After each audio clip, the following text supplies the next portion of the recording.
দোকানদার চলে আসবে, বেরো তাড়াতাড়ি বেরো। হ্যাঁ হ্যাঁ তাড়াতাড়ি বের হও। শালা তোরা আমার দোকানে চুরি করতে আসছিস? যা জলদি লাইনে দাও সবগুলা। যে যেমন জিনিস চুরি করছিস সে তেমনই শাস্তি পাবে। তুই কি চুরি করছিস? এই যে ব্রাশ। ব্রাশ? আমি তোর ব্রাশ করার দাঁতই ভেঙে দেবো। এই নে। তুই কি চুরি করছিস? ঘড়ি। ঘড়ি? আমি তোর ঘড়ি পরার হাতই কেটে দেবো।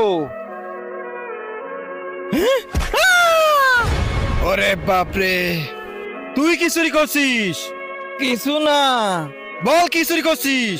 তার আগে যারা চ্যানেলটিকে সাবস্ক্রাইব করে দিবে তাদের মা বাবা যেন অনেক দিন বেঁচে থাকে, আর যারা ভিডিওটাতে লাইক কমেন্ট করে দিবে তাদের মনের আশা যেন পূরণ হয়ে যায়। কমেন্টে বলে যাও আই লাভ ইউ মা বাবা। এই প্যাম্পাস। প্যাম্পাস? আমি তোর পিছন কেটে দেবো।